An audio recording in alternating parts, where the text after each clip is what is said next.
You know, New York City has that bike program. I said it's going to be trouble.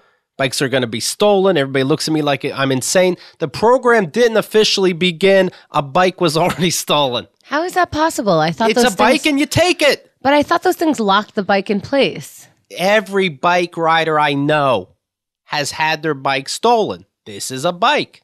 It will get stolen.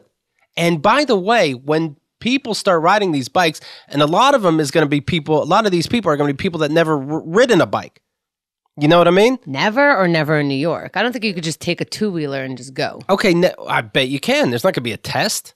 No, I know, but I don't know. You think that's how people are learning on city bikes? They're like, why not? It's this or one of those pedicabs that are $3,000 for 2 blocks because you didn't read the fine print. Like out of desperation. So they're going to take these bikes and start. But let's say they never rode around New York. People will die. Now, how many people does it take to die before this program? Isn't it? Like, let's say people die anyway. People will die, right? Yeah. So people will die on a city bike. For sure. Is it worth it? Then you get into the weird questions. Is it worth it? Is it me that's dying? Right? Because if it's not me that's dying, I think it's worth it. I'm definitely saying these are bad people. Oh, bad people dying? City bikes. City right? bikes. I mean, it's sick to think about, but if it's under 10 people, is it okay? I think, speaking on behalf of the city, if it's over 20 in 1 year, then you can just call it New York. I mean, you have to have a discussion gives us our like edge. This. You know? It gives us our edge. Here's the thing with people, they're taking these bikes, right? Have you seen the bikes? They're sexy.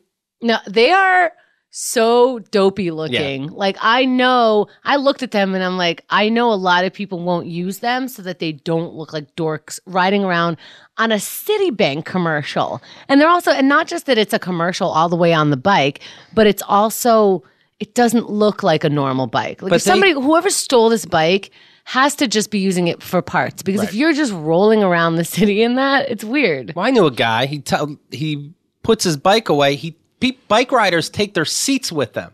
Yeah. And their bikes are still stolen. Yeah, I've told this story before. My brother Andrew was riding his bike a lot for a long time. I don't remember if it was DC or New York. I think it was in New York. He locked up his bike. He came back to his bike and his seat was missing. He happened to catch the guy like running around the corner or something like that. Follows him. Now, my older brother Andrew, not the toughest guy in the world. He's not, I mean, emotionally, yes. Physically, meh.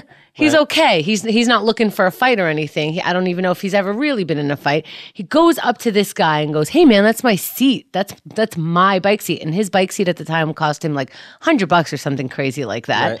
And the guy gave him back his seat because he was sort of like how you describe to be with your bully, like just be assertive and let the guy know that you mean business. He must have looked so scared.